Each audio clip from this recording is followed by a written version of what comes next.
بيبدأ الانمي بتاعنا بالشاب ناي وهو متكتف قدام سيدة مريبة كده، وفجأة بتتعصب عليه وبتضربه، فبيظهر في ايده سوار شكله غريب. واول ما السيدة بتلاحظ السوار ده بتذكر حاجة عن منظمة اسمها سيرك، وناي بيقول لها ان السوار ده يخص صاحبه. فبتخرج السيدة المريبة من الأوضة وهي بتقول شكلهم بيدوروا علينا. وفي نفس الوقت ده بيكون في لص على سطح القصر وهو بيفجر السقف وبيدخل للأوضة اللي فيها ناي. وأول ما ناي بيشوفه بيدور في المكان على أي حاجة بيعرف إنه حرامي، فبيسأله لو كان ناوي يخرج من هنا وبيطلب منه إنه يخرجه معاه هو كمان. وهنا الحرامي عينه بتلمع وبيقول له أنت معاك سوار غالي هاخده في المقابل. فبيرفض ناي وبيقول له إن السوار ده ملك صاحبه كارو، وبيكمل كلامه وبيقول له إنه لو قال لصاحبه وهو وافق فمفيش مانع إنك تاخده. طبعا الحرامي بيقول ده شكله عبيط، بس بيطلع مسدسه وبيكسر له الكلبشات اللي كانت على ايده. وبتسأل الحرامي لو كان من منظمة السيرك، وبعد كده بتقول له لا انت شكلك حرامي حقير. واول ما الحرامي بيرفع عليها المسدس بتقول له احسن لك تهرب. وبتبدأ تتحول بشكل مرعب زي الزومبي وبيطلع لها مخالب وايدها بتطول. ما انا قلت لكم من الاول مريبة يا جدعان. المهم ان الحرامي بيقدر يفرقع الباب وبيهرب مع ناي. بننتقل لشوارع المدينة وبنشوف بنت بتتمشى في الشارع، وفجأة بيظهر لها الشخص من العدم تقريبا وبيقول لها حمد لله على سلامتك يا تسوكو، انا كنت قاعد بشرب الشاي وانا مستنيكي. بس تسوكو بتتوتر وبتقول له انهم في مكان عام وما ينفعش يظهر بالطريقة دي قدام الناس. فبيطمنها وبيقول لها انه اخفى وجوده ومحدش هيلاحظه غيرها، وبيسألها بعدها عن تقرير مالك كاراسونا. بنرجع تاني بقى لناي وصاحبه الحرامي وهم مستخبيين ورا صندوق وفي حارس بيضرب عليهم نار. وفجأة بتظهر السيدة المريبة قدام الحارس وبتقرب عليه بكل رعب حرفيا، وبتسن ضوافرها في الحيطة وبتروح ماسكاه وهي بتقول زي ما توقعت لو انا مش انا وانا جعانة، وبتروح ماسكة رقبته ولا كأنه زور فرخة.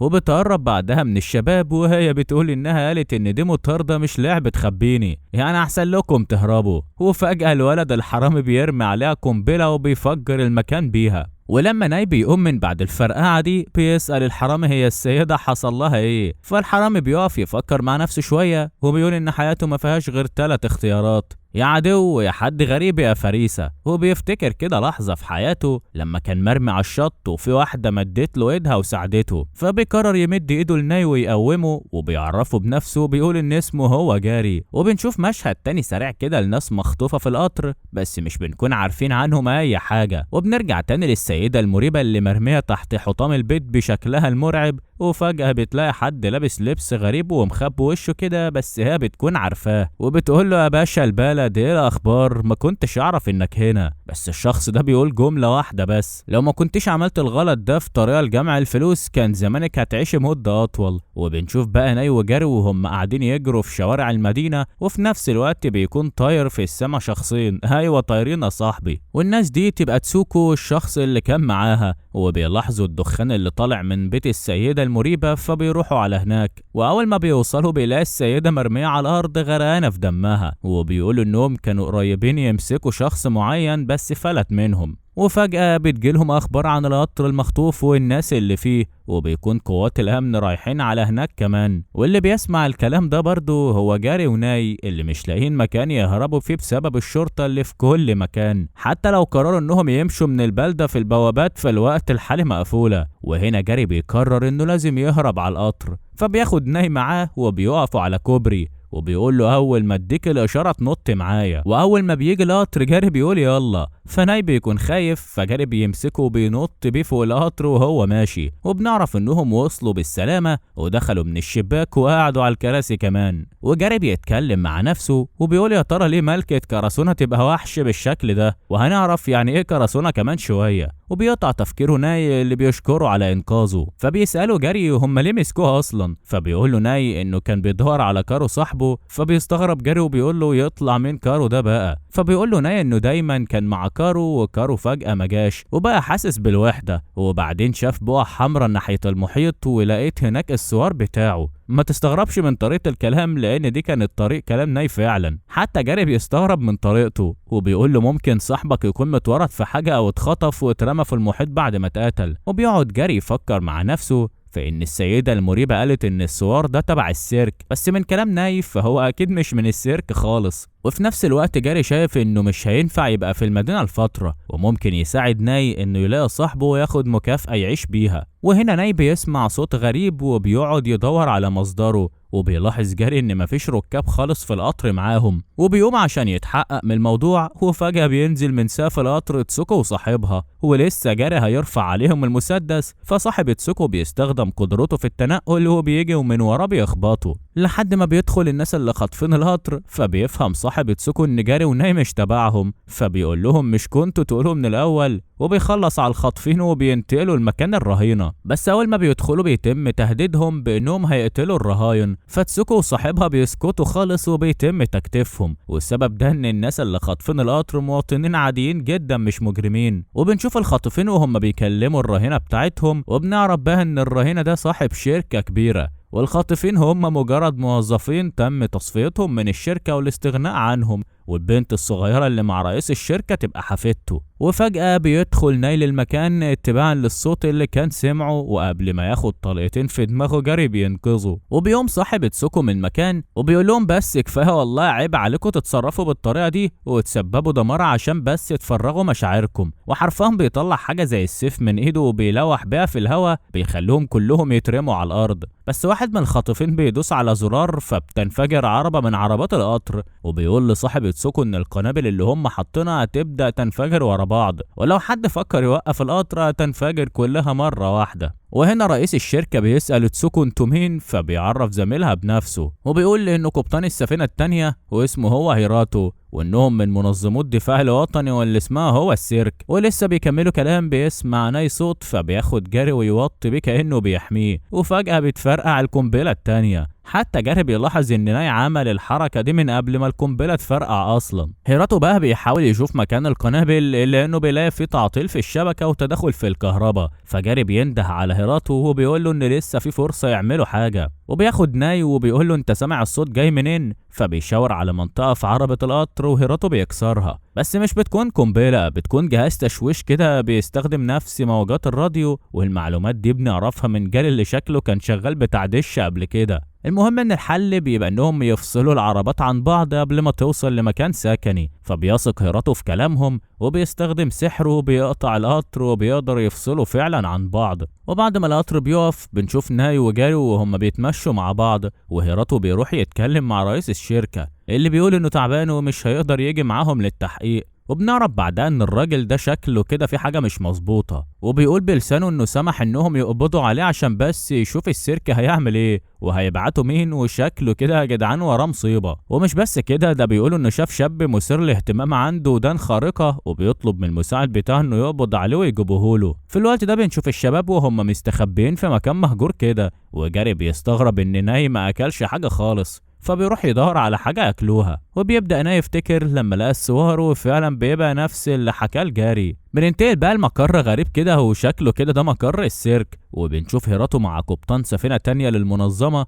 وكلامهم مش بيبقى مفهوم قوي، حتى ان القبطان التاني بيقول المفروض كنا احنا اللي نسرق القطر، وشكل كده المنظمة دي حواليها كلام كتير مبهم بس هنفهم قدام. المهم بنرجع بقى لناي اللي بيكون مسمعش كلام جاري ونازل الشارع، وفي بنوتة بتروح تدي لناي منجاية وبتحكي له ان كل مرة لما بيكون في اشرار بيعملوا حاجة، وبيوقفهم اعضاء منظمة السيرك تاني يوم بيقدموا عرض سيرك حرفيا كمحاولة منهم للاعتذار انهم سببوا رعب للمواطنين. وبيكون في شخص بيراقب ناي وبيتكلم في التليفون، وبيقولوا انه حدد مكانه وبتجيله الاوامر انه يخطفوا من غير ما يجرحوا. طبعا جاري بيرجع للمكان المهجور بعد ما جاب شوية اكل ومش بيلاقي ناي، فبيتعصب وبينزل يدور عليه. على الجنب التاني بيكون ناي بيتفرج على الاحتفال المعمول، وفجأة الشخص اللي بيراقبه بيمسكه من دراعه فبيحاول يهرب منه وبيجري، والشخص بيفضل يلاحقه وجاري بيجري وراهم. وفي النص كده يا عيني في دبدوب من اللي داخلين السيرك بيتعمل كفتة تحت رجليهم وبتكمل المطاردة لحد ما ناي بيستخبى في شارع جانبي، وجاري بيروح له وبيفضل يزعق له وانه ازاي يمشي لوحده في الشارع، وبيفضل جاري يكلم نفسه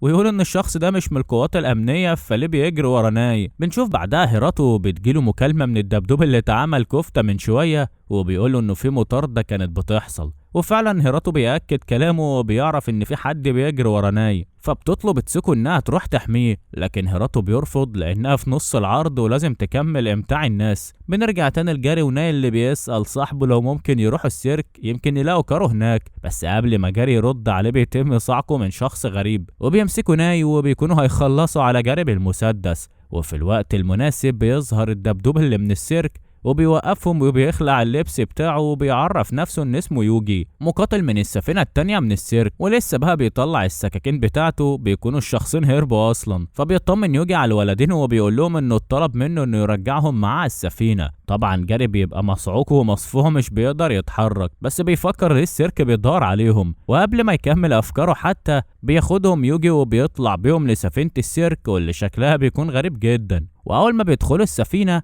بيكون فيها كائنات صغيرة كده بيسجلوا بصمة صوت جاري وناي، وبيقعدوا بعدها مع هيراتو اللي بيقدم نفسه تاني وبيقولوا انه متخصص في الجرائم الغير عادية. فبينط ناي في الكلام وبيقول له كارو صاحب بركة دم سوار على البحر، وكأنه طفل صغير مش عارف يتكلم عن الموضوع. بس هيراتو بيقول له ان مفيش حد في السيرك اسمه كارو خالص، وان السوار ده هو سيرك اي دي، بالعربي كده يعني زي كارنيه دخول السفينه، بس حتى ده بيكون نموذج قديم والمفروض انهم اتخلصوا منه. وبيكمل هيراتو كلامه وبيقول لهم لو اتعاونتوا معانا ممكن توصلوا الادله عن كارو صاحبكم. طبعا ناي بيتنطط وبيوافق، وجاري بيكون مش مهتم حبتين، بس هيراتو بيوجه كلامه المره دي لجاري وبيساله لو كان يعرف واحده اسمها ميني، ودي يا صاحبي تبقى السيده المريبه اللي اتحولت زومبي لو فاكر. طبعا جاري بينكر في الاول، بس هيراتو بيقول له ان القنابل بتاعته كان اثرها في كل مكان، وكمان قدرته على التخلص من القنبله لما كانوا في القطر كانت رهيبه. وبيفضل يستفز فيه شويه ويقول له انت حرامي،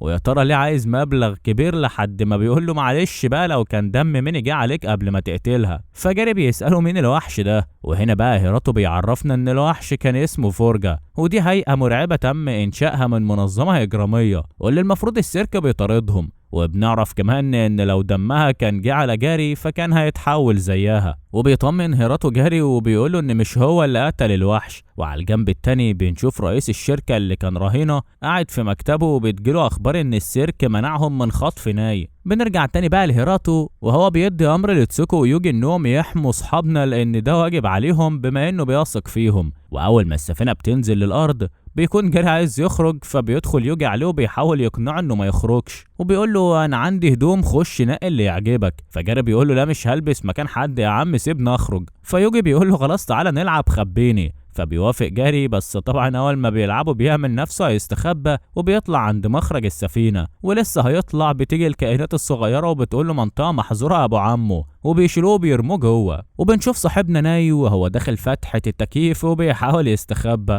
بس بالغلط بيقع من السفينه وبينزل للارض. وفجاه بيظهر له وحش عملاق وبيبدا يتحول ويطلع له دراعين كبار، وعلى طول بيوصل يوجي مع تسوكو عشان يحموه. في الوقت ده هيراتو بيتصل بيوجي هو بيقول له في جثث كتير اتقتلت، وبيطلب منه يعزز الامن حوالين ناي وجاري. فيوجي بيقول له انت متاخر قوي، وبيبدا الوحش يهجم عليهم ومش بيكون لوحده. وحرفيا يوجي وتسوكو وجاري بيتكتفوا ومش بيقدروا يتحركوا، وبيطلبوا من نايو انه يهرب لانهم بيدوروا عليه هو، لكنه مش بيكون عايز يسيبهم. ولسه الفرجة هيمسكه بيظهر واحد من كائنات السفينة وبيقول له عدت ساعة ومحدش لقاك، لعبة خبيني خلصت، وبتنقله جوه السفينة في ثواني والفرجة بيختفوا هما كمان. وبيرجعوا صاحبنا للسفينة وهيراتو بيستغرب ان الفرجة كانوا عايزين يقتلوا ناي لان المفروض مش هي دي نواياهم. وفجأة ناي بيمسك راسه من الصداع وبيبدأ يشوف صاحبه كارو مع بنت، ولكن مش بيبقى مشهد كامل وكأنها ذكريات متشوشة كده وبيقع. وبنشوف بعدها تسوكو وهي بتقول لجاري انهم اخدوا الاذن انهم يدخلوا لأوضة ناي، والدكتور بيقول لهم انه ما فيهوش اصابات على جسمه، بس اللحظة كان عنده اضطراب قوي في موجات الدماغ، وحاليا هو فاقد للوعي وهيقوم اكيد كمان شوية. وتسوكو بتطلب من الدكتور يخلي باله منه لانه المفروض مسؤوليتها.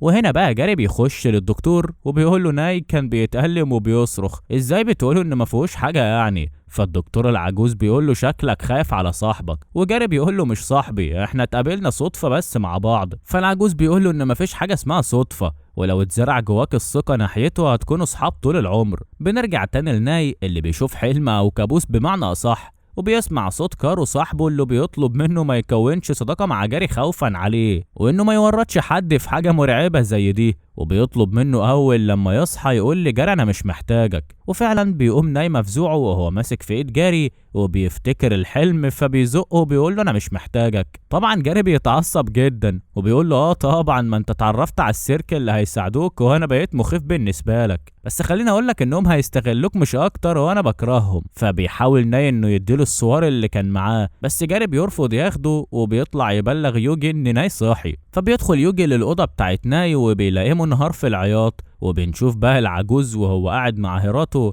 وبيقول له حقيقة صادمة، وهي ان جسم ناي حيوان مش انسان. طبعا هيراتو بيفضل يضحك ومفكرها نكتة، لكن العجوز بيكون بيتكلم بكل جدية وبيوري له صورة هيئة ناي في الطبيعة. فبيتجمعوا كلهم عند ناي في الأوضة، حتى جاري بيبقى واقف مصدوم. وبيكمل العجوز كلامه وبيقول ان محدش يقدر يلاقي الانواع اللي زي ناي الا في الغابات. طبعا الكلام بيكون صدمة للكل وخصوصا جاري اللي فهم ليه كان ناي تصرفاته وكلامه غريب، وبيبدأ يشوف ان شكله كان عبيط قوي وهو ماشي مع حيوان. بنشوف بعدها يوجي وهو قاعد على قاعدة البيانات وبيسأل هيراتو لو كان هيسيب الصور لناي، وهيراتو بيقول انه عايز يشوف الصور هيستجيب ازاي، رغم ان المفروض الصور هيستجيب لصاحبه بس، واللي هو المفروض كارو يعني. بس هيراتو بيكون شايف ان ممكن ناي يكون بيكذب وممكن يكون عضو في الكافكا، وهنعرف بعدين مين هما الكافكا دول. بنشوف بقى جاري مع ناي في اوضتهم، وطبعا جاري بيكون متعصب وفي نفس الوقت مش عارف يبص لناي خالص كحيوان، بس بيسأله ليه انا مخيف، فبيقول له ناي انه بس خايف عليه لا يتكسر زي ما كارو كان بيقول. طبعا جاري بيستغرب ازاي يكون ناي قدر يتكلم مع حد وهو بيدور عليه اصلا،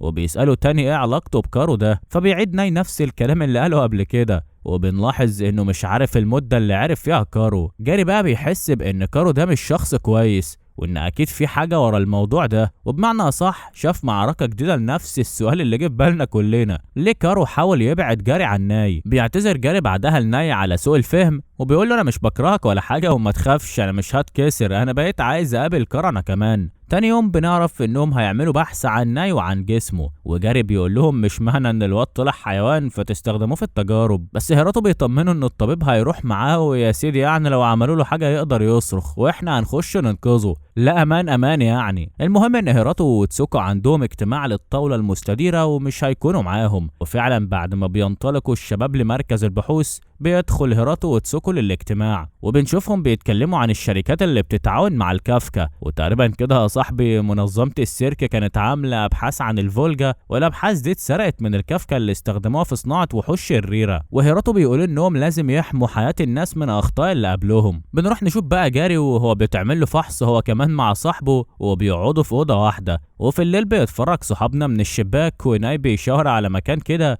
وبيقولوا إن شبه المكان اللي كان عايش فيه مع كارو، وبيسأل جاري عن المكان اللي كان عايش فيه، فجاري بيصدمه وبيقوله انه كان عايش في مكان بنفايات، وبيكون فاكر لقطة كده من حاجة حصلت في المكان ده بس مش بنعرفها برضه، بس شكلها ذكرى مؤلمة جدا بالنسبة له. وبيفتح جاري قلبه شويتين وبيقول لنا انه من ساعة ما شافه وهو شاف كل حاجة حواليه نقية وبدأ يفكر تفكير مختلف. فناي بيلطف الجو وبيقوله من الاخر لو شاف الحاجة بقت حلوة تبقى عيونك انت اللي حلوة يا صاحبي. بنرجع تاني للاجتماع وبنعرف ان تشكيل خلايا ناي مماثلة للفرجة، ولكن ناي من الانواع الجديدة اللي اتشكلت من معجزة حرفيا، لانه قدر يندمج ويتعايش مع الخلايا البشرية. واعضاء المنظمة الكبار واللي بيكونوا مش ظاهرين زي ما تقول كده متشفرين بيقولوا للدكتور انه يشرح جسم ناي عشان يوصلوا لحاجة. طبعا تسوكو من الخوف بتقوم من مكانها كاعتراض، بس هيراتو بيطلب منها تقعد وتهدى، والدكتور بيقول ان مش هيقدر يشرحه لان كده هيفقد كمية كبيرة من البيانات. في اليوم اللي بعده بيتحرك العجوز ويوجي بالطيارة،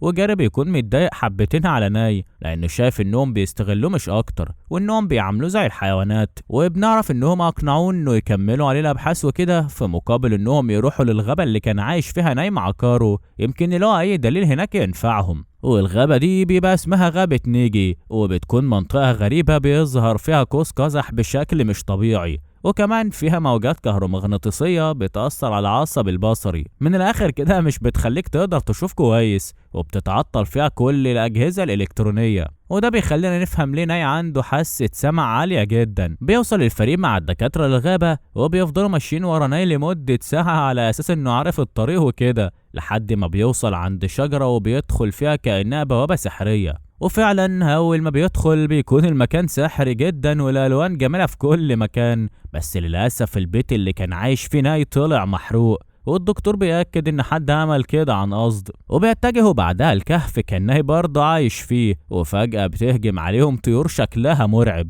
واللي بيتصدى ليها هو يوجي اللي بيطلع السيوف بتاعته وبيبدأ يخلص عليهم واحدة ورا التانية. وبيكون في حيوان زي ناي على الأرض وكان الطار هيخلص عليه، فبيروح ناي يحميه والطار بيتخبط في جاري وبياخده معاه، وحرفيا بيبقى الموضوع مرعب. لو وصلت لهنا يا صديقي فما تنساش بقى اللايك الجامد بتاعك عشان تعرف ايه اللي هيحصل لجاري، وهل الطيور دي حاجة ليها علاقة بكارو ولا لا. المهم بعد ما جاري بيتخطف بيجري وراه يوجي وبيحاول ينقذه قبل ما الطيور دي تكون اكلته، بس فجأة بتظهر بنت وبترمي حاجة زي المجوهرات بتنفجر في الطيور وبتنقذ جاري، وبنعرف ان دي تبقى ملكة التاج ايفا، ودي مقاتلة في السفينة التانية برضه. ايفا بتدي يوجي قلمين كده عشان المفروض يشكرها، وبعدها بتطمن على جاري لو قادر يتحرك، وبنعرف ان ايفا جت هنا بالصدفة اصلا لانها كانت بتطارد فرجة بس هرب منها، فلما شافت فرجة تاني اللي هم الطيور دي راحت تخلص عليهم. وعلى الجنب التاني بيكون ناي قاعد مع الدكتور بيطمنوا على الحيوان الصغير، وبنعرف انه بخير بفضل ناي،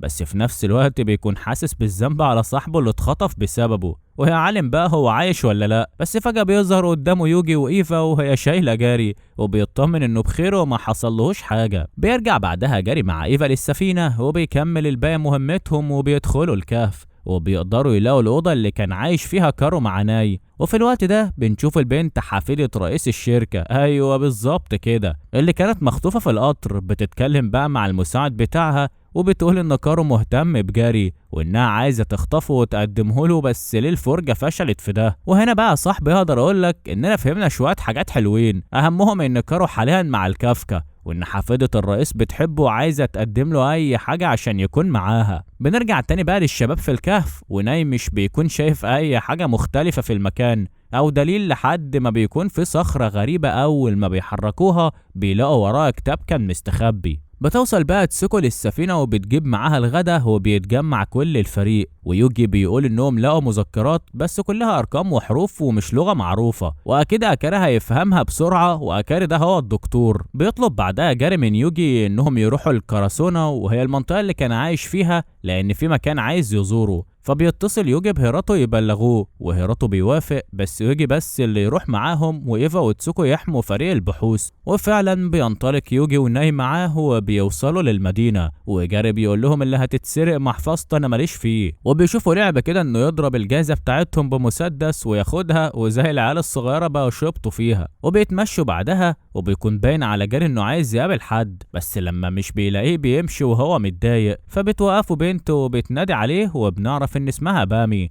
واللي بتبدأ تعيط وبتقول لجاري انها قتلت شخص ومش عارفة تتصرف ازاي، وبتاخدهم لبيتها بعد كده. ويوجي بيحاول يفهم العلاقة بين بامي وجاري ايه، فبيقول لها انتوا اخوات ولا قرايب ولا حبايب، فبامي بتقول له لا معلش انا فتى احلامي قصير ولطيف، فبيتأكد يوجي انها مش حبيبته، ده مش شخص قصير ولا شكله لطيف حتى. المهم ان جاري بيسألها عن شخص اسمه يوتا ولو كانت قالت له اللي حصل، بس بامي بتقول انها ما حكتلوش حاجة، بس اكيد هو عارف لانه توأمها وبيحس بمشاعرها. بيقطع الصمت بقى ناي لما بيسأل بامي انت ليه قتلتي، فبتحكي وبتقول انها من فترة طويلة وهي بتحس بالغثيان وبيغمى عليها، ولما بتصحى بتلاقي هدومها مليانة دم ومش بتفتكر اي حاجة. وفجأة بيدخل حد للبيت وبيكون مفكر ان اصحابنا جايين يأذوا بامي، بس بامي بتلحقه وبتقول له ان ده يبقى جاري، فبيستغرب وبيسأله انت ازاي لسه حي. وبننتقل بعدها لجاري وهو بيفرش السرير وبيكون هيقضوا الليلة هناك، وبيستغرب يوجي لما بيعرف ان ده مش بيتهم اصلا، وان صاحب البيت هرب من يومين كده، وبيفضل يسأل عن علاقة جاري ببامي، فبيستسلم جاري وبيحكي له ان هو عنده 8 سنين ابوه باعه واترمى في سفينة كبيرة مليانة باطفال زيه واتباعوا هم كمان، وطبعا بقى كانوا بيتنمروا عليه لانه اصغر طفل هناك، وكانوا بياخدوا الاكل بتاعه. وبعد فترة بيطلع الاكل ده كان بيبقى فيه حاجة غلط، وكل اللي اكلوه بيموتوا والسفينة بتتحطم، ولما بيفوق بيبقى مرمي على الشط، وبتنقذه واحدة اسمها تسوباكي واخواتها يبقوا يوتا وبامي. وتسوباكي تعرضت للخيانة من اللي كانت بتحبه وقتلها، لكن جاري ما بيكونش عارف شكله بس ناوي انه يقتله لو شافه. بعد الحكاية دي بيرفع يوجي ايده وبيقول لجاري هات حضن يا عم انا هعيط خلاص مش قادر، وبيناموا بعدها. وجاري بيفتكر لما تسوباكي قالت له عن حبيبها اللي وثقت فيه وكانت عايزة منه فلوس، وجاري حذرها انه ممكن يغدر بيها وما تروحلوش اليوم ده، لكن للاسف راحت له وقتلها. بيقومها من النوم يوجي اللي بيحط ايده على بقه وبيقول له بص من الشباك، وبتكون بامي ماشية وبتتسحب، فبيخرجوا الشباب وراها. ويوجي بيقول انه ما نامش عشان شاكك في قصة بامي اللي حكيتها، وجاري بيتفق معاه وبيقول هو كمان،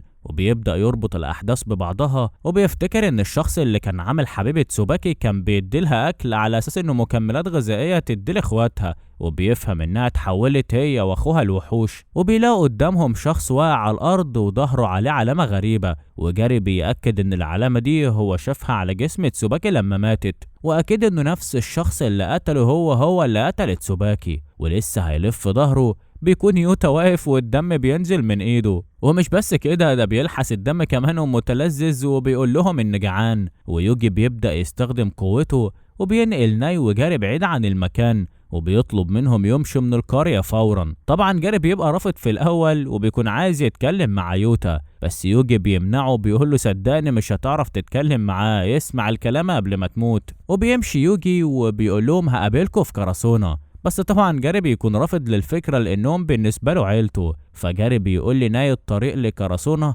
وبيبقى عايز يروح لوحده مع يوجي، بس زي ما احنا عارفين التعلق الشديد بتاع ناي اللي بيكون خايف على صاحبه انه يحصل له حاجة. بس جاري بيكون مصمم على كلامه وشاف انه لازم يروح لهناك عشان يوتا وبامي هم الناس اللي طول عمره كان عايز يحميهم. وبيسيب ناي وبيجري على المكان اللي جاي منه صوت القتال، وناي بيكون حاسس بحاجة غلط وانه لازم يتحرك لحد ما بيسمع صوت بيجري عليه. بتكون بامي قاعدة على الارض وايدها كلها دم ومش فاكرة أي حاجة. هو بيظهر قدامها شخص من منظمة كافكا، بس قبل ما يلمسها بيكون واصل ناي وبيزقه وبياخد بامي وبيهرب بيها. على الجنب التاني بنشوف القتال بين يوجي ويوتا اللي بيستخدم قوته عنده جناحين لكنهم مش كاملين، وبيستخدم يوجي تعويذة بتعمل زي سجن على يوتا وبيحبسه، وبيقول له أنا مش عايز أقتلك عشان خاطر جاري. بس يوتا أول ما بيسمع اسم جاري من هنا بيتجنن وقوته بتزيد وجناحاته بتكبر وبيكسر تعويذة يوجي. وعلى الجنب التاني بتوصل بامي مع ناي لمكان مهجور وبتكون شايفة نفسها مقززة، لكن ناي بيطمنها وبيقولها انت جميلة وعشان كده جاري عايزك بأمان. فبتستغرب لأنها كانت مفكرة بيكرهها، بس بيقطع كلامهم. واللحظة الجميلة دي شخص من كافكا، وبنرجع بقى الجاري اللي بياخد سلاح من الأرض وبيبقى عايز يقاتل بيه. بس لما بنبص على أرض المعركة بنشوف يوجي مرمي في الأرض مهزوم ويوتا واقف قدامه بعد تحوله الكامل. وبيوصل الشخص اللي خاطف بامي وناي، بس على طول بيظهر جاري وبيدوله دبل كيك بيجيبه على الارض. وبيقف جاري قدام يوتا وعينهم في عين بعض، وبيسأل جاري ايه هي نوايا يوتا لكنه بيرفض يتكلم، وبيكون باين عليه انه حاسس بوجع في عينه كده. وهنا بيسأل جاري الشخص من المنظمة وبيقول له انت مين؟ فبيرد بكل برود وبيقول له انا شخص بحب الالعاب وانا دلوقتي في نص لعبة، انا كنت عايز اوصل لبيانات عن التوأم، بس يوتا كان شاكك في الادوية اللي كانت بتديها لهم تسوباكي، وعشان كده بقى بياكل اكل اخته. وبعدها فضل ياخد الدواء كتير عشان ياخد فلوس مقابل التجربة. هنا بيعرف وبيتأكد جاري ان الشخص ده هو الشخص اللي قتل تسوباكي. وبامي بتجري على اخوها اللي عرفت قد ايه هو كان بيخاف عليها وبتحضنه، بس الراجل الغريب ده بيكمل كلامه وبيقول ان تسوباكي لما شافت اخوها بيتحول اول مرة ما كانتش فاهمة وحاولت تحميه وقربت منه، هو اللي قتلها مش انا. ودي كانت الصدمة الكبيرة بقى. بس جاري مش بيستقبل الكلام ده نهائي وبيهجم عليه وبيقول له من كلامك انت برضه اللي قتلتها. وقبل ما الراجل يرد الهجوم بتتقطع ايده فجأة، وده بيكون يوجي اللي قام وجه على نفسه وحاول يضربه تاني، بس الراجل بيتفادى الضرب. وهنا الراجل بيؤمر يوتا انه يقتل كل الموجودين في المكان، بس الغريب انه يوتا بيرفض. وخليني اقول لك ازاي يوتا قدر يرفض ده ببساطة، لان في رنين عكس بينه وبين اخته، يعني في وجود بامي جنبه بيتم تشتيت الأوامر، وده عشان هما توأم. وبيبدأ الراجل الغريب يتكلم زي المجنون وبيستخدم قوته وبيتحكم في يوتا اللي بيبدأ يخنق أخته. ويوجي بيحاول يطعن الراجل الغريب ده، بس تقريبا ده بيخليه يضغط أكتر على يوتا اللي بدأ يصرخ ويطلب من جاري إنه يقتله. وبيفضل يكرر في الموضوع وإنه مش عايز يأذي حد ولا يقتل حد، وبيكون بيخنق أخته فبيتحرك بسرعة جاري عشان يعمل ده، لكن فجأة بيدخل رمحه في قلب يوتا بيخلص عليه وبيبدأ جسمه يتفكك وينهار، واخر كلمة بيقولها لاخته حاول يطير بعيد عن هنا وبيختفي. وبنعرف ان اللي رمى الرمح ده هو هيراتو اللي كان بيراقبهم من بعيد، وبينزل بعدها للارض وبيطلع سلاحه وبيهجم على الراجل اللي عامل الازمة دي كلها. طبعا كاري بيكون مش فاهم ازاي ده كله حصل في لحظة كده، وباصص على الرمح اللي اتقتل بيوتا. وبتوصل بعدها بنت وهي بتقول ليوجي انت عار على السيرك حرفيا، وغبي كل ده عشان العدو كان على معرفة سبب حد تعرفه اترددت في هزيمته، وفي الاخر اتقلب الموضوع عليك. وبنعرف ان البنت دي اسمها كيتشي، والمشكلة انها من مقاتلي السفينة الاولى، يعني الموضوع كان عامل قلبان والكل شايفه. وبتكمل كيتشي التهزيء بتاعها وبتقول له وجود شخص زيك في المكان اللي انا فيه حرفيا مخليني قرفانه من نفسي. ما خلاص يا فنانه بقى، هو عشان الواد طيب حبتين تعملي فيه كده؟ المهم بنشوف بقى بامي وهي متأثرة باللي حصل وبتعيط، وبيروح ناي يحضنها وبيحاول يواسيها، وبيقعد يفكر وهو شاف كل واحد خسر حاجة. يوجي اتبهدل واتصاب، وجاري يمكن هو مش بيعيط بس شكله بيقول ان من جواه بيعيط، اما ناي بيكون حاسس بضيق في صدره وحاسس بمشاعر الحزن. وبننتقل بقى للمطاردة الحماسية بين هيراتو والشخص المريب اللي شكله كان مخبي ياما، وبنعرف من هيراتو ان الشخص ده هو المطلوب الاول في قائمة السفينة الاولى. شخص جبان قرر انه ما يشتغلش زي الباقي بس بيتمتع بتعذيب الضعفاء، وعلى طول بيستخدم هيراتو الطاقية بتاعته وبيرميها عليه، وبتتحول لبنات كتير كده بيمسكوه بيصعقوه وبيترمي على الارض. وبيوصل قائد السفينة الاولى وبيشكر هيراتو. وبنرجع تاني بقى لارض المعركة اللي خلصت، وبامي بتسأل يوجي لو كان اللي قتل اخوه اصحابه، بس جاري هو اللي بيرد عليها وبيقول لها ان هم من منظمة السيرك واللي بيقبضوا على المجرمين زي اللي حولوا اخوك الوحش. وبيكمل يوجي وبيقول لها ان المنظمة اللي بتصنع الفرجة اسمهم الكافكا، وفي نوعين من الفرجة، نوع زي اللي كافكا بتصنعه من خلال انصهار الخلايا، والنوع التاني اللي بيختلط دمه مع دم الفرجة، ودول بيبقوا ضحايا زي يوتا كده. وبيعرفها ان الدواء اللي كان يوتا بياخده اكيد كان بيزرع خلايا فرجة جواه. وفي الاخر بيقول لها ان مهمة السيرك هي القضاء على كل الفرجة وابادة الكافكا،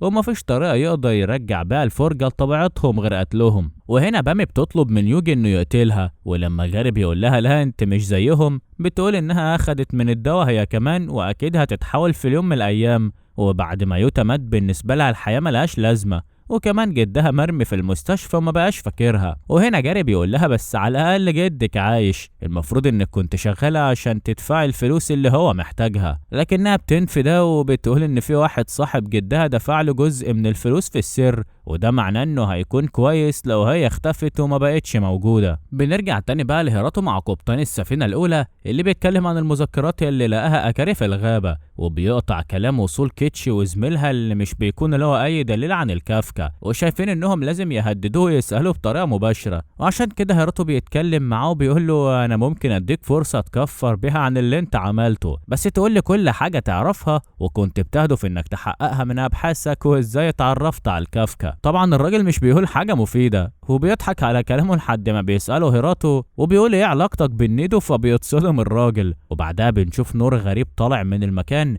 ويوجي بيقول للموجودين ان كده هيراتو قتل الراجل. وجاري بيقول في نفسه ان الشخص اللي قتل تسوباكي ويوتا خلاص مات، وبالرغم من ده مش قادر احس بالراحه عشان ما قتلتوش بنفسي. في الوقت ده بتوصل الاخبار لرئيس الكافكا ان ميجا مات، فبيبص الرئيس كده للمساعد بتاعه بعد ما بينفخ دخان السيجار وبيقول له هو مين ميجا ده اساسا، يعني من الاخر كده كتم على الموضوع كلب وراح ولا تشغل بالك. بنشوف بقى القبطان الاول وهو طاير مع هيراتو وبيساله عن جاري لو كان موجود على السفينه اللي هم غرقوها، وشكل المنظمة دي مش سالكة فعلا زي ما جاري كان متوقع، وليهم ايد في كل حاجة. بيرجع هيراتو بقى للشباب وبيتكلم بكل أريحية ولا كأنه في حاجة، وبيقول لجاري انه اتهاجم في الغابة قبل كده بس ما اتقتلش، وده معناه انهم كانوا عايزين يخطفوه، وعشان ده هو خلاه تهم عشان يقدروا يوصلوا الميجا ده، وان الاحداث اللي حصلت هنا من صنع السفينة الاولى. طبعا يوجي رقبته بتبقى قد السمسمها، هو بيعتذر لجاري بس جاري بيقول له ما تعتذرش، هو مش ده شغلكم كده كده. وبيطلب بعدها قائد السفينه الاولى يومو ان بامي تروح معاه، طبعا جاري بيرفض وبيقول لها ما تروحيش في حته انت لسه جدك عايش، بس بامي بتبقى مصره وبتمسك ايد يومو وبتقول لجاري حتى انت سبتنا ومشيت في يوم من الايام وخليتنا انا ويوتا نحس بالوحده، وبتمشي مع يومو.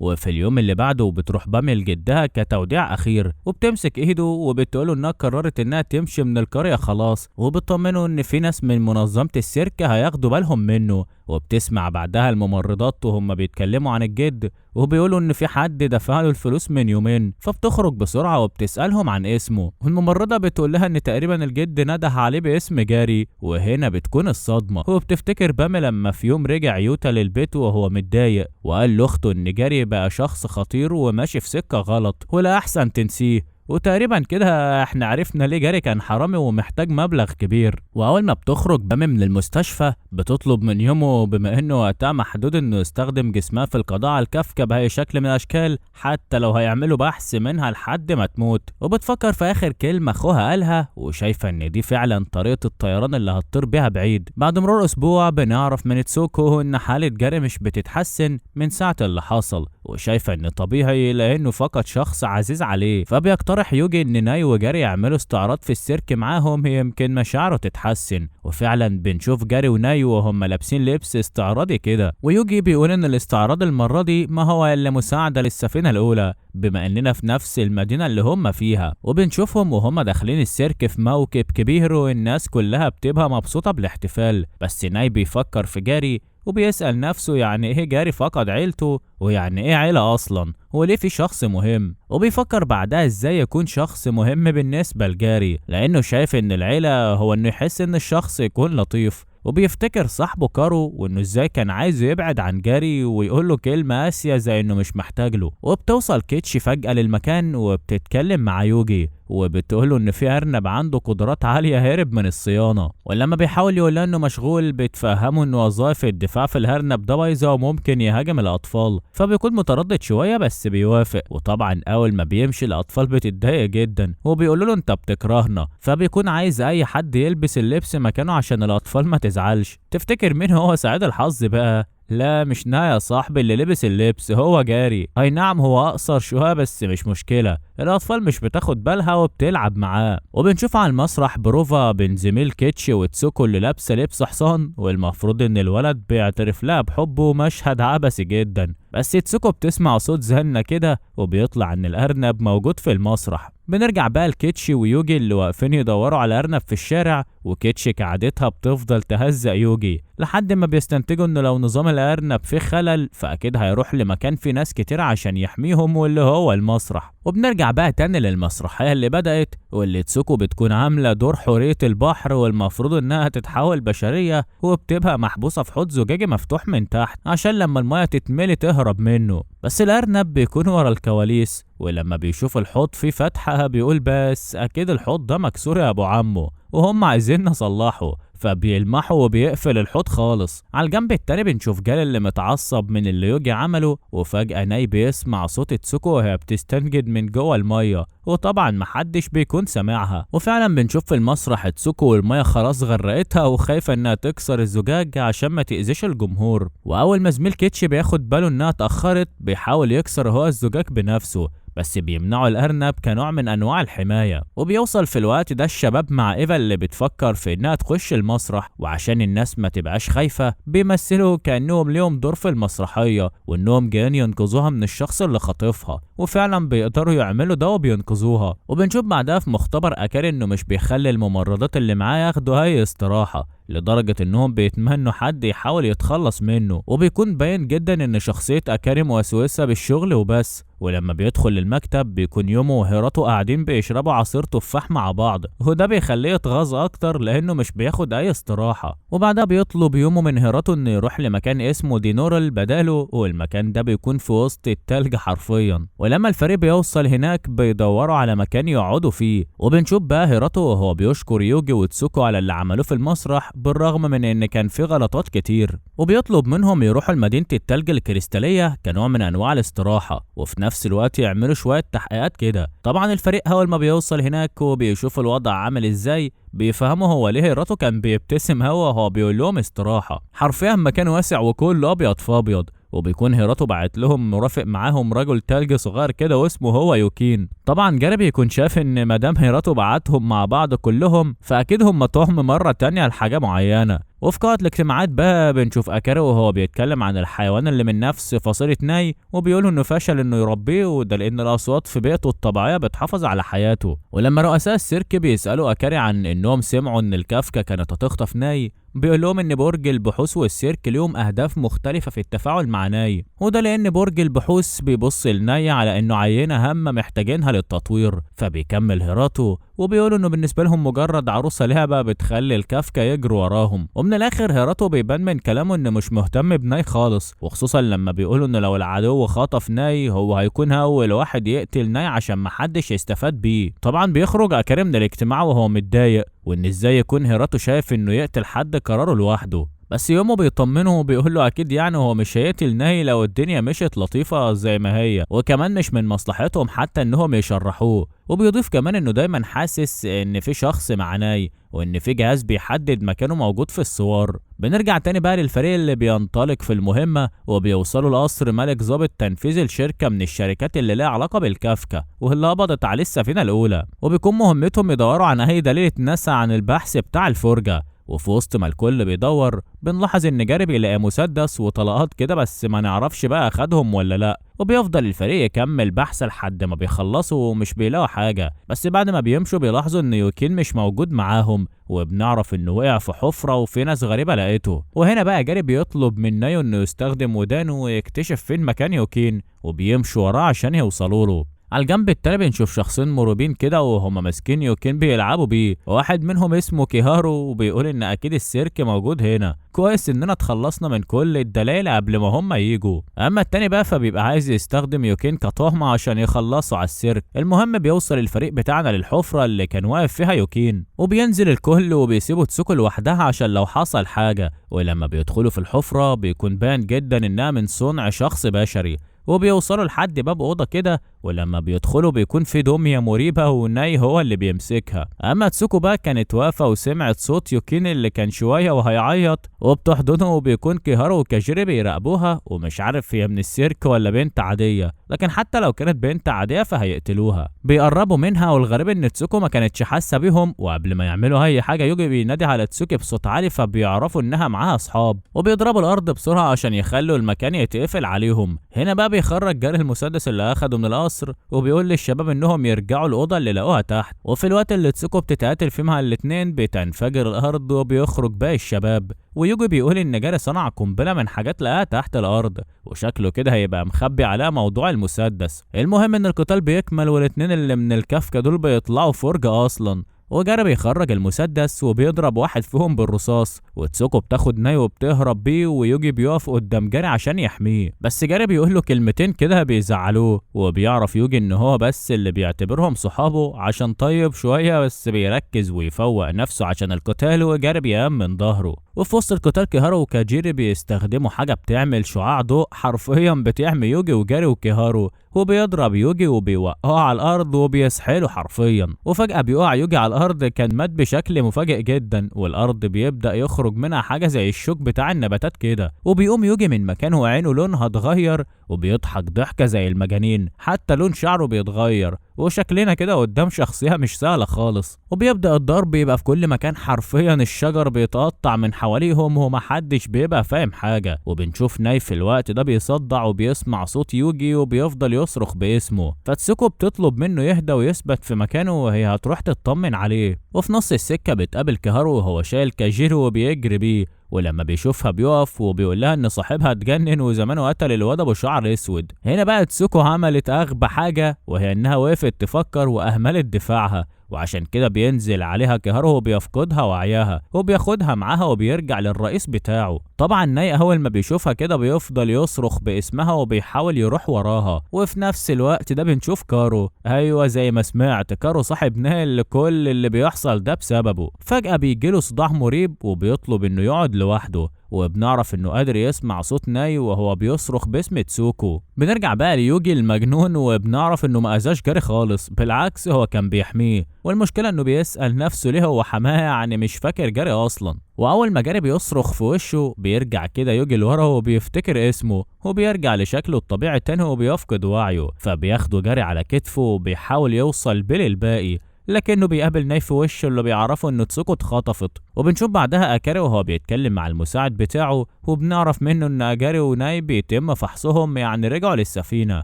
اما تسوكو فكانت مربوطة في اوضة قديمة كده ومتكتفة، واول ما بتستعد وعيها بتفك الحبل من عليها بسرعة وبتبص من الشباك، وبتلاقي ان المكان عبارة عن قصر كبير وفي حفلة تنكرية معمولة في المكان. كاهيرو وصاحبه بقى بيكونوا بيدوروا على اورو، وخليني اقول لك يا صاحبي ان اورو ده يبقى الشخصية المساعدة لرئيس الكافكا وحفيدته. المهم ان تسوكو بتخرج تليفونها لكن مش بتلاقي ارساله وبتحاول تخرج، وفي نفس الوقت حفيدة الرئيس بتكون بتدور على كارو حبيبها، وبتوصل عند السطح ولسه هتفتح الباب بتهابي تسوكو في وشها، وبتستغرب من الاصابات اللي فيها وبتصرخ. فبيوصل اورو للمكان وبتقوله انها شافت البنت اللي كانت في القطر وهي بتنزف. وهنا بنعرف ان البنت ما تعرفش اي حاجة تقريبا عن حياة جدها او الفرجة والكلام ده، لان اورو بيشوش على الكلام وبيقولها ما تشغليش بالك انت، الكلام ده بعيد حياتك. واورو بعدها بيمسك كاهيرو وزميله وبيديهم على دماغهم، وبيطلب منهم يلاقوا تسوكو حتى لو ميتة ويجيبوها له. ولما بنرجع تاني للسفينة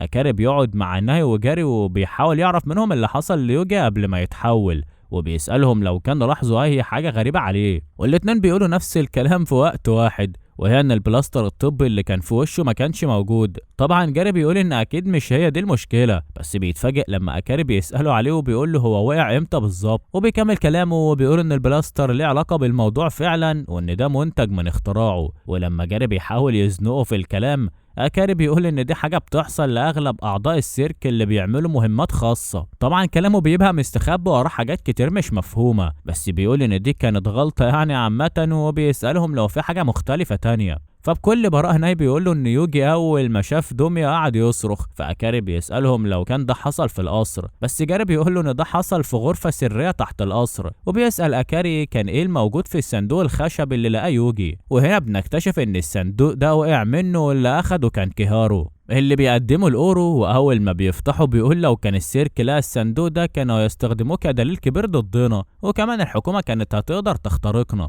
يا سلام، يعني كل ده يطلع من الصندوق اللي قد الخاتم ده؟ يا اخي يا ريته كان وصل السيرك وكانوا خلصونا منكم. بنشوف بقى تسوكو وهي مرميه في الغابه لوحدها والفرجه بيدوروا عليها في كل مكان، وطبعا لو قامت وقتلت كام واحد منهم هيظهر اكتر واكتر وهي لوحدها، فكان لازم تلاقي طريقه تروح بيها حياه من المكان ده. وبتقرر انها لو فشلت تعمل ده فهتقتل نفسها بنفسها عشان محدش يستخدم جسمها في اي حاجه. وبتبدا الذكريات تهف عليها وبتقول يا ريتني كنت قعدت اكتر مع كل اللي اعرفهم. بنرجع بقى للدكتور اكاري واللي بيستنتج ان الصندوق ده اكيد كان فيه جزء من الفرجة او حاجة من مكوناتهم واتربت مكوناته وملت الجو، لان لو يوجي كان نسي يغير البلاستر اللي على وشه كان هيتم تخفيض الضرر شوية، بس الوضع هيبقى مختلف لو استنشق هوا بيحتوي على مكونات الفرجة، لان ده هيزيد الحساسية جوه جسمه بشكل كبير. وبس يا صاحبي بتنتهي المناقشة دي، هو اكاري بيقول لناي وجاري ان يوجي وتسوكو عاجزين دلوقتي ومش هيقدروا يحموكم، والسفينة الأولى هي هتبقى المسؤولة عنكم. وبيدخلوا عشان يناموا وجاري مش بيكون مستوعب اللي بيحصل حواليه، أما ناي بيبدأ يفكر إنه السبب في كل اللي بيحصل وإن أي حد بيتأذي لما بيبقى جنبه، وبيكون عايز ينام جنب الشباك عشان لو تسوكو اتكلمت يسمعها ويعرف مكانها. أما تسوكو بقى كانت بتحاول تهرب في الغابة لحد ما بتدخل لمشتل كده وبتلاقي في وشها كهرو، بس طبعا هي ما تعرفوش، فبتمسكه من رقبته وبتهدده إنه ما يتكلمش، بس بتلاحظ في ايده خاتم جواه ابره وما بتلحقش تتكلم، حتى بيكون كارو موقعها في الارض ومسممها وبيقفل عينيها وبيعتذر لها وبيشكرها في نفس الوقت عشان كانت بتعامل ناي بلطف. يا ترى تسوكو خلاص كده ماتت ودورها انتهى؟ الموضوع بدأ يتعقد اكتر من الاول ومحدش فاهم اسباب التاني ايه. خلينا نكمل عشان نعرف ايه اللي هيحصل في الاخر. بنشوف بعدها في مكان ما في قرية ناس عاملين لتسوكو موكب لانها ماتت وبيبقوا خلاص بيودعوها، بس بيظهر هيراتو في الوقت ده وبيقرب من تسوكو وبيستخدم سحر الشفاء وبيقدر يخليها تعيش تاني وتنجو من الموت. طبعا هيراتو بيعتذر للمواطنين وبيشكرهم على الاعتناء بيها وبيقول لهم انه هيديهم تعويض بعدين، وبعد ما بيعرف نفسه بيختفي من قدامهم في لمح البصر. وبنرجع بعدها لناي وجاري وهم بيدخلوا السفينة الأولى واللي شكل نظامها بيكون مختلف جدا عن السفينة التانية، وبيعرفوا نفسهم للأرانب. وأول ما بيدخلوا كيتش بتطلب منهم ينظفوا الغرف، وبعدها زميل كيتش بيكون قاعد قدام الكمبيوتر وبيقولوا انهم يعرفوا كل حاجة عن ناي تقريبا، بس جاري ملوش ولا سجل عائلي ولا أي حاجة، لحد ما بتيجي قدامه معلومة انه كان على سفينة العبيد اللي اتحطمت وطبعا بتكون صدمة ومعلومة جديدة بالنسبة له. بنرجع تاني بقى للشباب وهم مش عارفين يبدأوا تنظيف منين، وبيلاحظوا ان الارنب اللي بيحرسهم بيكون متضايق، ولما بيسألوه عن السبب بيقول لهم انه شغال وقت طويل وما عندوش وقت يسرح شعره. فعلا مشكلة كبيرة قوي. انا اعرف واحد صاحبي عايش في الشغل وبيروح بيتهم كده تفاريحي. المهم نايب بيقول له يا عم بسيطة ولا يهمك، وبيقعد يسرح له. الارانب تسكت؟ لا طبعا، الارانب صحابه كلهم بيبقوا عايزين يسرحوا، واتقلبت المهمة تسريح شعر الارانب. ولما بتوصل كيتشي بتلاقي ان الاوضه اتروقت فعلا، بس الارانب بتساعد ناي وجاري فبتتغاظ جدا لانها كانت عايزه تشقيهم شويه. وتاني يوم على الغدا بيوصل يومه وبيبلغهم انه يجي لسه ما فاقش، وعشان كده هم قاعدين حبه معاهم ولو عندهم اي سؤال يسالوه. فبيطمن جاري على بامي لو كانت بخير، وبيسال بعدها يومه عن ازاي هم بيطيروا. فيومه بيقول له لو انت فعلا مهتم تعالى معانا التحقيق بكره. وطبعا زميل كيتش بيستغرب وبيقول له يا عم انت ناقص تقول له مقاس بوكسراتنا.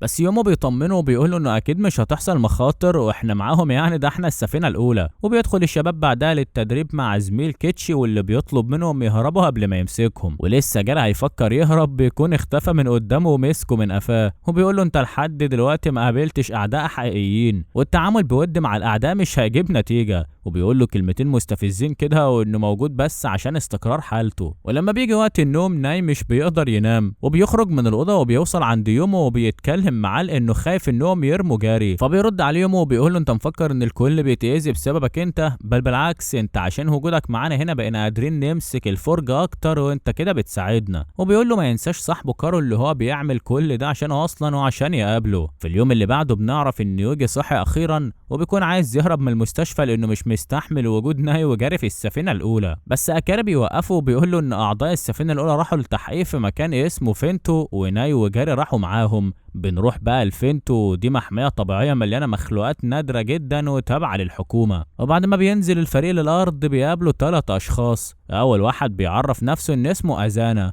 وهو من قسم الكائنات الحية، وبيتقسم الفريق بعدها. وزميل كيتش بياخد ناي وجاري بيروح مع يومي والباقي على أساس إنه يشوف مصدر قوة السيرك. وبيوصل يومه مع جاري المكان شبه النهر، وبنعرف إن أساور السيرك بتبقى مصنوعة من خلايا الحيوانات اللي عايشة في المكان ده، لأن الحيوانات دي عاشت في بيئة قاسية جدا وقدرت تتحول وتتكيف مع البيئات التانية. ومن هنا بقى أنتجوا الخلية القاهرة إنكورا واللي بيتم دمجها مع أسوار السيرك، ودي هي بقى قوتهم. ولما بيرمي يومه الطاقية بتاعته بتتحول لبنات كتير، وبنعرف ان ده اسمه التجسيد، وده سلاح ذو حدين، لان قوة انكورا لو اتثبت بدون رقابة فهتنطلق وتقضي على صاحبها شخصيا زي ما شفنا قبل كده اللي حصل مع يوجي. وبنعرف انه بيتم اختبار اعضاء السيرك اللي يقدروا يتعاملوا مع القوة دي. وعلى الجنب التاني بقى بنشوف ناي وهو بيتمشى مع الفريق، والتحقيق بيكون انهم لقوا جثث صيادين ومش بيبقوا عارفين مين اللي موتهم، بس في الغالب ده من فعل الفرجة. وفجأة بيسمع ناي صوت جاي عليهم فبيحذرهم، وبيظهر حيوان عملاق وبيكون هايج جدا، والمشرف بيكون مسميها كيري وبيحاول يهديها ويفهمها ان الفريق مش صيادين لكنها بتتجنن اكتر واكتر. وهنا بقى بتخرج كيتش سلاحها وبتكون عايزه تخلص عليها وبتبدا بالهجوم، لكن الوحش كيري بيحاول يهجم هو كمان، فمش بيلاقي قدامه غير ناي، واللي اول ما بيقرب عليه بيوصل يوجي في الوقت المناسب وبينقذه. وبتبعد كيتش مع الوحش بعيد عنهم وبتكمل المعركه. وهنا بقى المشرف بيعترف باللي عمله وبيقول انه كان لازم يديها الدواء والا هتموت، حتى لو كان الدواء ده هيخليها تفقد سيطرتها. ويومي بيسأله هو جاب الدواء منين، فبيقوله انه ما يعرفش اسم الشخص ولكنه ادعى انه شغال مع اكاري وعشان كده وثق فيه. وبنرجع تاني لكيتش اللي بتخلص على الوحش وبتنهي حياته، وبيتقابل يوجي بعدها مع جاري وبياخده بالحضن،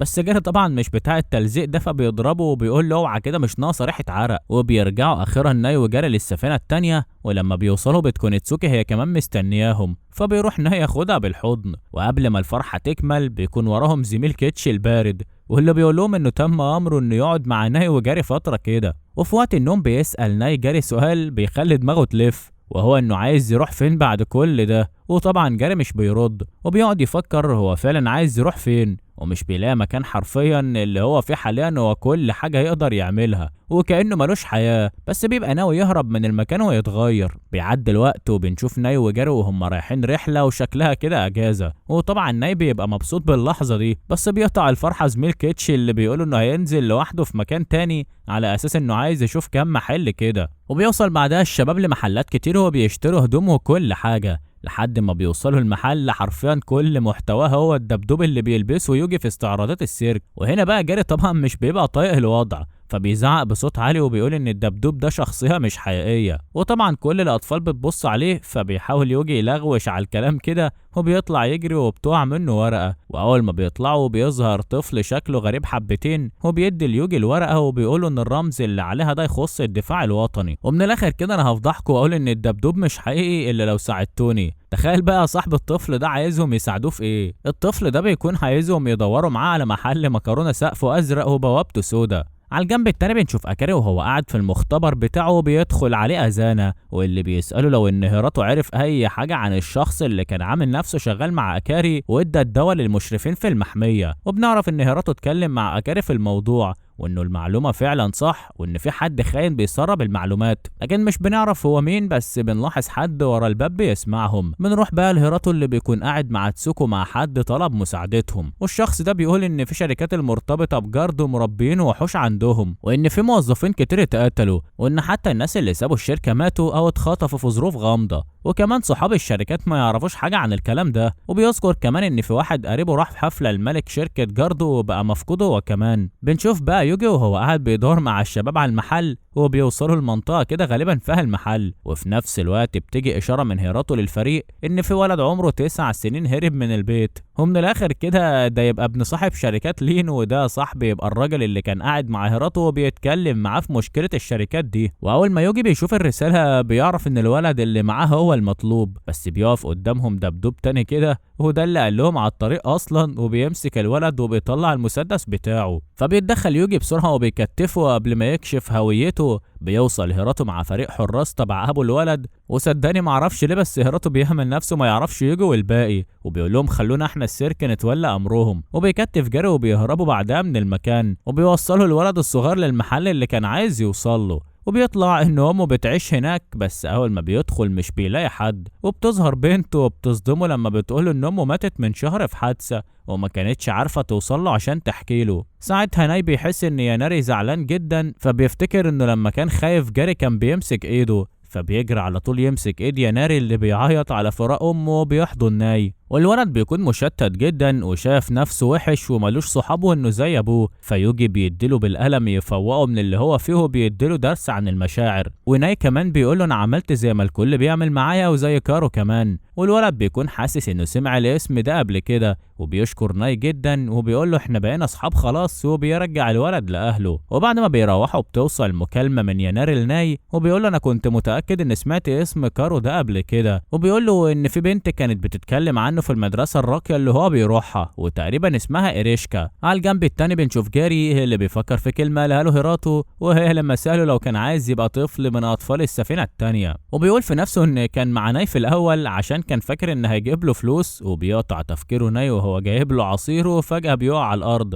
وبنشوف في وعي ناي وكارو بينده عليه وبيقول له انت مش عايزني خلاص، دور عليا بسرعه لان هتقتل والمكان هو قصر كيمير. وعلى طول اول ما ناي بيفوق بيبلغ تسوكو بالكلام ده، والعجوز بيقول لهم ان ده صعب لان قصر كيمير ده من المؤسسات البحثيه الرئيسيه للكافكا. بس طبعا ناي مش بيبقى فارق معاه الكلام ده لانه كارو قال له تعالى فورا حتى لو هيروح لوحده، وجاري بينضم له بحجه انه مش عضو في السيرك، ولو اتقبض عليها يتهموه بالتعدي على ممتلكات الغير، وخلاص لو قدر يوصل لاي دليل ساعتها السيرك يتدخل. وبيقطع كلامهم هيراتو اللي على عكس المتوقع بيقولوا انه موافق انهم ينقذوا كارو ويهجموا على الهدف. بعدها بشويه بيعمل هيراتو اجتماع مع اكاري ويومو والفريق بيستناه بره، وبيستغل جاري اللحظه دي وبيسال يوجي يعني ايه طفل السفينه التانيه، بس يوجي بيتهرب من الاجابه وبيبقى باين عليه انه مش عايز يجاوب. وبنرجع بقى للاجتماع وهيراتو بيحاول يقنع اكاري بالموضوع، وبيربطه بحوارات شركه لينداين كمان وقرايب صاحبها اللي اختفى في القصر ده، فبيوافق اكاري اخيرا بشرط انه يروح معاهم.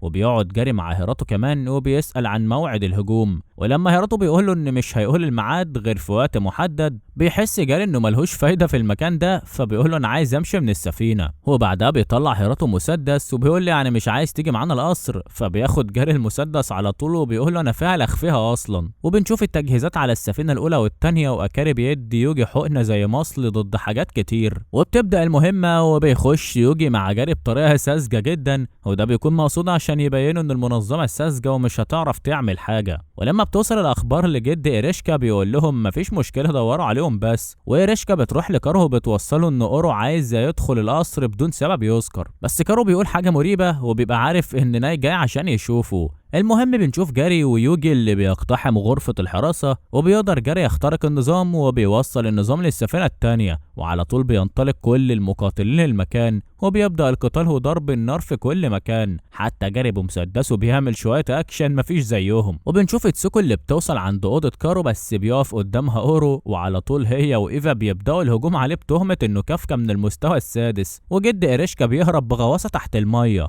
ولسه ناي بيحاول يسمع ويوصل لمكان كارو وبيفكر يستخدم صوته، وفجأة بيظهر نور في الأرض وبيخرج قوس قزح شكله جبار. وهيراته بيستخدم قوته وبيقدر يمسك أورو بعد ما اتفاجئ إن في بوابة اتفتحت، وأصلا كان مفكر نفسه قدر يهزم تسوكو وإيفا، ولكن بتطلع دي خطتهم. وبنرجع تاني لناي اللي بيطلب من جيكي زميل كيتش إنه يوديه عند القوس قزح، وعلى طول بينطلقوا لهناك، وجيكي بيدمر كل الفرجة اللي بيعطلوا طريقه. ويوجي وجاري بيكونوا بيحاربوا لوحدهم مع فرجة عملاق، والوضع مش بيكون احسن حاجة، وشكل كده يوجي هيتحول للهيئة المجنونة بتاعته وبيخلص على الفرجة. وجاري بعدها بيكون حاسس انه عبء على يوجي وبيصارحه بده، بس بيطلب منه كطلب اخير انه ياخده عند القوس قزح معاه، ويوجي على طول بيوافق وبيقول انا اصلا كنت عايزك معايا. وعلى الجنب التاني حرفيا بنشوف اكاري مع ازانا اللي بيفضل يتكلم كلام مريب عن قد ايه هم ضعفاء قدام الفرجه وانهم في الطريق الغلط. وهنا بنعرف ان ازانا هو الخاين اللي استغل اسمه ووصل الدواء للمحميه. ومش بس كده، ازانا بيطلع المسدس بتاعه وبيرفعه في وش اكاري، ولسه هيكمل كلامه بيوصل هيراته للمكان هو بيضربه ويوقع منه المسدس، وبيقول لاكاري انه يقدر يعدمه لو عايز بتهمه الخيانه. بس اكاري بيتردد وبيهرب أذان، وبنعرف ان دي خطة هيراته اصلا عشان يوصل للدلال اللي هيجري أذان عليها. وبنشوف بقى يومه وهو في القصر وبيحاول يدور على كارو،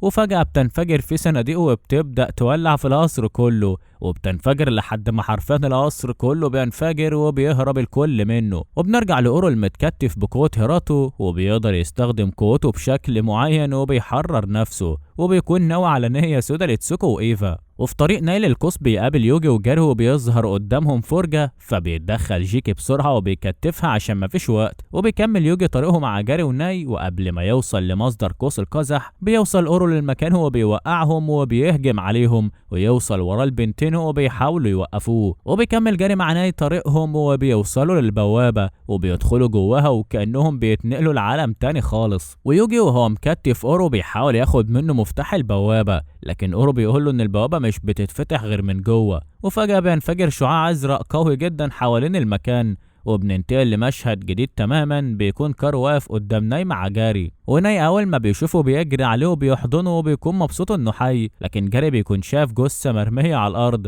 وبيبقى عايز يتكلم ومش قادر، وبيحاول ينطق لحد ما بينده على ناي وبيقول له بص على الارض. وبتكون الجثة هي جثة كارو، ومحدش بيبقى فاهم حاجة لحد ما نسخة كارو اللي عايشة دي بتتكلم، وبيقول لناي ان الجثة هي اللي كلمته لانه كان عايز يشوفه قبل ما يموت، وان في جزء جواه حاليا من الجزء اللي كارو عاشه مع ناي. وبيمد ايده لناي وبيقول له تعالى معايا، البقاء هنا احسن لك بكتير. وجاري بيحاول يرفع ايده او يتحرك لكنه بيكون زي التمثال حرفيا. وناي بيرفض انه يروح مع نسخة كارو المريبة، فبيقول له انا هكسر راس صاحبك جاري، وكده مش هيبقى قدامك حاجة تعملها غير انك تيجي معايا. واخيرا بيرفع جاري ايده بالمسدس وبيضرب طلقه على نسخة كارو، وبيجري على الجثة وبيلاقي ان لسه فيها نبض. وقبل ما يتحرك من مكانه بتقوم نسخة كارو كأنها ما حصلهاش حاجة حرفيا، وبيهددهم وبيقول لهم لو عايزين تلعبوا يبقى نلعب. وفجأة بيتحول المكان من حواليهم لعالم اسود جدا. بنرجع بقى للعالم الطبيعي وبنشوف في الاجتماع ورؤساء السيرك بيتكلموا مع هيراته ويومو، وبيزعقوا لهم عن اللي عملوه انهم ازاي يهجموا هجوم زي ده بدون اذن او موافقة، وان باليند هرب وقال ان اورو هو اللي خطط لكل حاجة بدون علمه. وحتى انهم فشلوا في القبض على اورو، وكمان ما يعرفوش مكان الخاين ازانا. يعني حرفيا مبوظين الدنيا، والرؤساء بيسالوهم عن كارول اللي المفروض المهمه دي عشانه، وهيراتو بيقول انهم لقوه هو عنده سكته قلبيه، والدكتور اكاري بيحاول يعمل له انعاش لكنه لسه ما فاقش. وبنشوف في المستشفى فعلا اكاري وهو بيحاول يعالج كارو، وناي بيبقى واقف معاه. وصدقني يا صاحبي انا مش فاهم اي حاجه خالص، بس اكيد اننا هنفهم ما تستعجلش. بنشوف بعدها جاري وهو قاعد بيتكلم مع هيراتو، وبيساله لو كان في اختبار عشان يدخل اي مدرسه حكوميه لو ملوش سجل عائلي، وبيكمل كلامه وبيقول انه بيكره الكافكا جدا بعد اللي عملوه في الناس اللي بيحبهم، ووجوده مع السفينه التانيه هيساعده على الانتقام، وفي نفس الوقت يكون بيعمل حاجه صح، وعشان كده هو عايز يقعد معاهم ويتعلم يبقى زيهم، ولازم يدخل المدرسه علشان يعمل ده. في النهايه بيوافق هيراتو وبيقول له انه هيدخله المدرسه على مسؤوليته. وبنشوف اليوم اللي جرى هيمشي فيه خلاص، والكل بيودعه وبيديله حاجه يفتكرهم بيها. وناي بيقلع السوار اللي في ايده وبيديه لجاري، بس هو بيرفض وبيقول انه كارو لسه نايم وان لازم يساله قبل ما يتقابلوا مره تانيه، وبيحضنوه. وبتنتهي الحكايه يا صديقي واحنا مش عارفين ايه اللي هيحصل، ولا بنعرف حاجه عن ماضي ناي وازاي وصل للمرحله دي وتحول لكائن غير هيئته، وده لان الانمي نهايته مفتوحه تمهيدا لموسم تاني. ولو كنت عايز تعرف النهايه انصحك تتابع المانجا، واول ما ينزل جزء تاني من الانمي ده هكون اول واحد يلخصهولك.